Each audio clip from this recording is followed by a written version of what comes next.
ಆ ಭಗವಂತ ಒಳ್ಳೆಯವ್ರಿಗೆ ಕಾಲ ಇಲ್ಲ. ಒಂದು ಆರ್ಗನೈಸ್ ಮಾಡಿದ್ಮೇಲೆ ನಿಯತ್ತಿಗೆ ಬೆಲೆ ಇಲ್ಲ. ಒಂದು ಒಳ್ಳೆ ಹುಡುಗ ಅವ್ನು ಯಾಕೆ ಸತ್ತವನೆ ಅಂತ ನಮ್ಗೆ ಈಗಲೂ ಗೊತ್ತಿಲ್ಲ.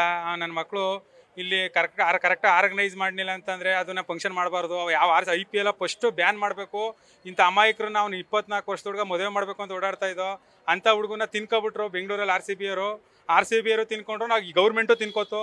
ನಮ್ಮ ಜೀವನದಲ್ಲಿ ನಮ್ಮ ಮಾವನಿಗೆ ಒಬ್ಬನೇ ಮಗ, ನಾವು ನಮ್ಮ ಬೆನ್ನೆಲುಬಾಗಿದ್ದ ತಿನ್ಕೊಂಡ್ರು. ಇಷ್ಟೇ. ಇಂಥ ಜೀವನ ಇನ್ನೊಬ್ರಿಗೆ ಯಾರಿಗೂ ಬರಬಾರ್ದು. ಈ IPL ಅನ್ನೋದು ಇದೇ ಲಾಸ್ಟ್ ಆಗಬೇಕು. ಇನ್ನೊಂದ್ಸರಿ ದಯವಿಟ್ಟು ಹೇಳ್ತೀನಿ, IPL ಬ್ಯಾನ್ ಮಾಡಿ. ಇನ್ನೊಂದ್ಸರಿ ಈ ಕ್ರಿಕೆಟ್ ಅನ್ನೋದು ಬರಬಾರ್ದು. ಇಷ್ಟೇ ನಮ್ಮದು. ಈ ದುಃಖದಲ್ಲಿ ನಾವು ಇನ್ನೇನು ಮಾತಾಡೋಕ್ಕಾಗಲ್ಲ. ನನಗೆ ಒಂದೇ ಕೋರಿಕೆ, IPL ಬ್ಯಾನ್ ಮಾಡಬೇಕು. ಒಂದು ಫಂಕ್ಷನ್ ಅವ್ರೇನು ಸೈನ್ಯ ಕಟ್ಟಿ ಯಾರನ್ನೂ ಉದ್ಧಾರ ಮಾಡೋಕ್ಕಿಲ್ಲೇನೋ ಅವ್ರ ಸನ್ಮಾನ ಮಾಡೋ ಅವಶ್ಯಕತೆ ಇತ್ತಿಲ್ಲ.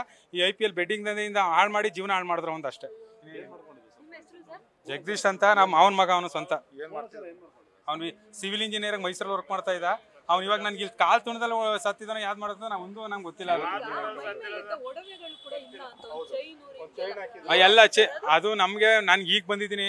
ನನಗೀಗ ನಾವು ಈ ಕಷ್ಟದಲ್ಲಿ ನಾನು ಏನು ಮಾತಾಡ್ಬೇಕು ಅಂತ ಗೊತ್ತಾಯ್ತಾ ಇಲ್ಲ. ಅಲ್ಲೂ ನಾನು ಪ್ರೆಸ್ಟಿಷನ್ನ ಹೆಂಗೆ ತೋರ್ಕೋಬೇಕು ಅಂತ ಗೊತ್ತಾಯ್ತಾ ಇಲ್ಲ. ಆ ಥರ ಸಿಚುವೇಶನ್ ಆಗದೆ. ಒಡವೆ ಎಲ್ಲ ಹಾಕೋನೆ. ಬಟ್ ನಮ್ಗೆ ಈಗ ಜೀವ ಹೋದ್ಮೇಲೆ ಯಾವ ಒಡವೆ, ಯಾವ ದುಡ್ಡು, ಯಾವನಿಗೆ ಬೇಕಾ ದುಡ್ಡು, ಏನು ಬೇಡ ಅಂತ ನಮ್ಮ ಮಾವ ಅಂತ ಲಕ್ಷ ಕೋಟಿ ಸಂಪಾದನೆ ಮಾಡಿ ಮಡಗವ್ರು. ಅವನಿಗೋಸ್ಕರ ಇರೋನು ಒಬ್ಬ ಮಗ. ಅವ್ನು ನಮ್ಮ ದುಡ್ಡು ಅನ್ನೋದು ಅದು ಯಾರು ಬೇಕಾದ್ರೂ ಸಂಪಾದನೆ ಮಾಡ್ತಾರೆ. ಈ ದುಡ್ಡು ಬರುತ್ತಾ? ಈಗ ಅವನು ಇನ್ನೊಂದು ತಿಂಗಳು ಮದುವೆ ಮಾಡೋಕ್ಕೆ ಹೆಣ್ಣು ನೋಡ್ತಾ ಇದ್ರು.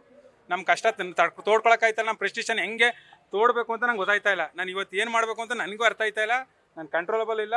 ದಯವಿಟ್ಟು ಇನ್ನೊಂದ್ಸರಿ IPL ಬ್ಯಾನ್ ಆಗಬೇಕು. ನಾನು ಹೇಳೋದು ಇಷ್ಟೇ ಉದ್ದೇಶ. ಇನ್ನೊಂದ್ಸರಿ IPL ದಂಧೆ ಅನ್ನೋದ ಈ ವರ್ಷಕ್ಕೆ ಲಾಸ್ಟ್ ಮಾಡಬೇಕು. ಅವ್ರು ಮಾಡೋದು ದುಡ್ಡು ದಂಧೆಗೋಸ್ಕರ ಮಾಡ್ತಾರೆ. ಇನ್ನೊಬ್ರು ಜೀವ ಕಳ್ಕೊತಾರೆ. ಇಷ್ಟೇ. ದಯವಿಟ್ಟು ನ್ಯೂಸ್ ಫಸ್ಟ್, ನಿರ್ಭೀತಿಯಿಂದ ನಿಮ್ಮ ಪರವಾಗಿ.